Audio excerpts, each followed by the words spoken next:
protection de la vie privée n'exclut pas la possibilité pour l'État d'infléchir certaines règles à des fins d'intérêt général, notamment pour assurer la sécurité des personnes et des biens ou réprimer certaines formes de criminalité. Il en est ainsi de la loi 2016-29 du 8 novembre 2016 qui aménage des restrictions à la protection de la vie privée dans des circonstances spécifiques où la sécurité publique est en jeu. Nous mesurons tous la sensibilité afférente à cette restriction. Les circonstances doivent la justifier. Je pense par exemple à la lutte contre le terrorisme. Ce n'est pas une clause de style. La cybercriminalité et la criminalité organisée, dont les modes opératoires sortent de l'ordinaire.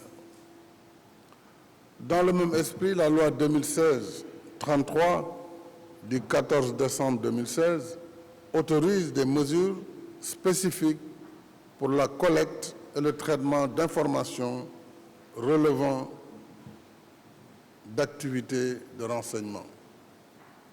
Là également, nécessité fait loi, en effet, par ses fonctions régaliennes, dont il a seul le monopole. L'État est le garant de l'ordre et de la sécurité publique. Dès lors, tout manquement à cette mission exclusive lui est naturellement imputé. D'où la nécessité d'aménager des dispositions légales et réglementaires lui donnant les moyens d'agir pour assurer cette prérogative d'intérêt général. Je pense en particulier aux impératifs de sécurité nationale. Sous tous les angles d'analyse, la matière est donc complexe et constitue un défi permanent pour l'exécutif, le législatif et le judiciaire. En définitive, dans une société qui se veut démocratique comme la nôtre, où la liberté est le principe et la restriction l'exception, l'exercice de protection de la vie privée ressemble à un mouvement de balancier dont l'équilibre délicat conditionne le bon fonctionnement de l'état de droit.